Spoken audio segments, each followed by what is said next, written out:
KCP. Yep, and he left and you left. Yeah. All right, Wendy, start us off. You made shots. You've had like 2 hours. You made some shots tonight. What We was did. that a product of? I think just unbelievable ball movement. You know, that's what I loved about tonight was, yes, we made 21 threes, and the last couple of games we couldn't make a three. But I think more importantly, it was how we generated those looks, the ball movement, the body movement, and everybody really just kind of committing to playing for the guy next to them and making plays for your teammate. And then everybody benefits from that. So obviously 36 assists is a great number. The 21 threes, I thought the second half defense was really, really good. But I think the key stretch for me was the way we closed that second quarter. I think it was a 24-11 run. Then we started the third quarter on a 13-3 run. That's kind of when we took control of the game. And, Nikola, I mean, what more can you say about that guy? He's so fun to watch. And, just so thankful that he's wearing a Nugget uniform, man, because I would hate to play against that guy or game plan against that guy. But we needed this. We needed this win, and not just the win, but more importantly, how we got the win. You know, I thought the energy, the positivity, the connectedness, it was just, for me, I know it sounds cliche, but that to me was never Nugget basketball.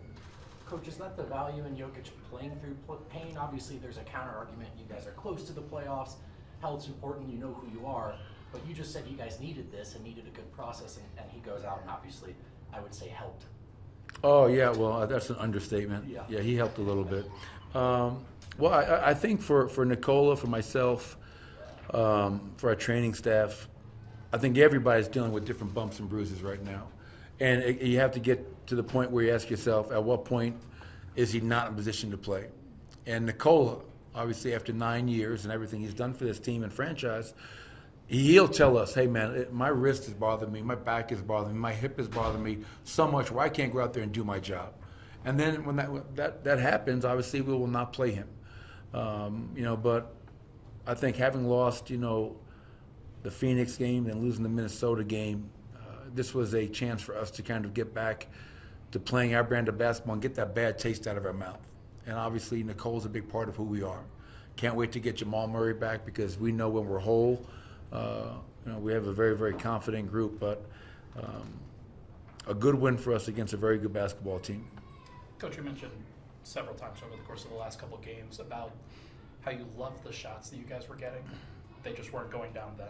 Tonight they go down. How proud of your team are you of the process of just kind of sticking with it no matter what is happening out there on the court? Well, yeah, that's a challenge because, now with 7 games to go, you can't overreact. And I have to make sure, me as a head coach, us as a coaching staff, that, hey, man, are we getting the good looks? Hey, keep on shooting it. And for our players to stay with it. Obviously, Michael, he's going to make shots, but, Reggie goes 5 of 5. I thought he was outstanding tonight, Reggie Jackson. His energy, man, he was just, KCP goes 6 of 9, Christian 2 of 3. We just had a lot of guys make shots, and that helps you out. That gives you confidence, and it gave us a little bit of a pep in our step. But, you're going to go through, parts of the season where you're not making shots. What are you going to do? Feel sorry for yourself or just keep on playing? And today was an example of us just kind of fighting through it, and, we found a rhythm. You talked the pregame about Nikola's pride in wanting to play every night. You guys have also won 80% of your games since the start of last season after a loss here at home. You just do not allow losing streaks to kind of occur. What does that say about Nikola, not only as a superstar in this league, but at this point in the season, to come out with that kind of focused effort? Well, yeah, I think it speaks to, why he's going to be a 3-time MVP. It speaks to his understanding that it's not just about Nikola. And that's what I love about him, probably more than anything, is how selfless he is. It's not about him getting 26, 18, and 16. It's about he was so into the game tonight, so into the huddles, talking to guys, being vocal on the court. That shows you the investment. That shows you how much he cares about this team. Understanding, like the message out of the All-Star break, come on. I didn't tell him to send a text message. Him taking ownership of this team. Tonight, him showing up and saying, okay, I'm going to do what MVPs do. I'm going to help lead us to a win because we've lost 2 games in a row with 7, 8 games. So it speaks to his maturity, his leadership, his accountability, ownership, everything that you would apply to truly great players. Over the last 10 years, you've seen him Joker play as much as anybody.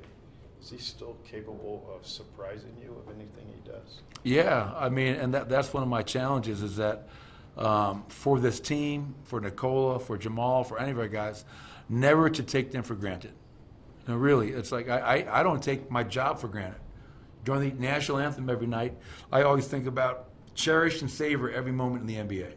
Chuck Daly passed that along to my father, passed it along to me. I am a really lucky guy to coach this team for 9 years now. And, you know, Nikola, we've come to expect greatness every night. Sure. But within that greatness, he'll do things, whether it's the behind the back pass, whether it's, you know, just the moves he makes in the post, the finishing, finding Peyton Watson along the baseline as he's being double teamed. First half, we play a lot of offense, him catching the ball in the elbow. Moved behind it, got whatever he wanted. Second half, we put him more in the post, got whatever he wanted. So his ability to control the game is second to none. And I will never, ever, ever take Nikola for granted. Is hot shooting or even cold shooting contagious? Well, last 2 games it was contagious.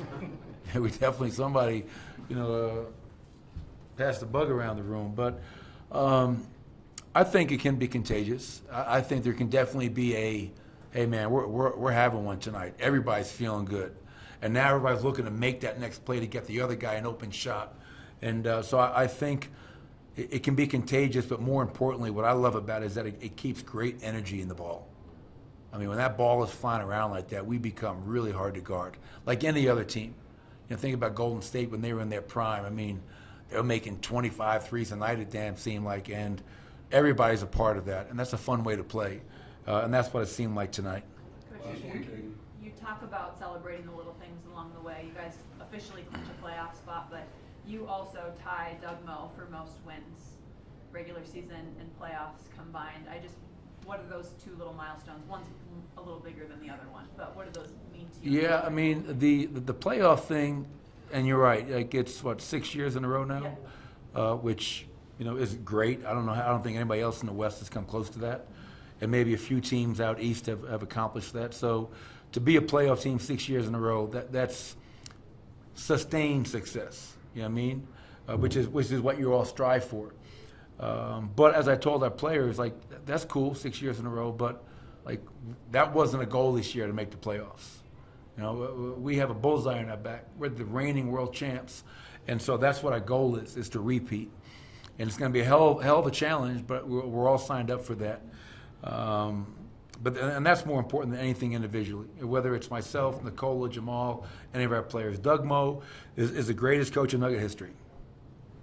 There's a reason that his name is up in the rafters. He won, his players loved him, and everybody else loved him. So I don't get caught up in that. I just want to help lead this team with 7 games to go so we can go into that postseason, wins, losses, but playing the right way. You know, that's what I really care about more than anything. Scott? I was going to ask you, I'll go funny now instead of basketball. Was Colin Gillespie, would you call that a dunk? Well, we just had the debate in the locker room, and somebody says it's a KCP dunk. But I asked Colin straight up, and Colin says, no, man, that's not a dunk. So I think maybe thinks he has a little bit more bounce in those legs than we all think he does. But it's always great when guys like Colin, Jalen Pickett knocks down 2 threes, Hunter, Tyson, whose nickname is I've never seen a shot I don't like. Those guys come in the game and they get a chance to play, man. They work so hard, and the chances aren't always given to them. But, you know, I love seeing the way all of our guys played tonight, including the guys that closed that game out, because they deserve success as well because they work very hard. So just for the record, you think he Sorry, that was the last question.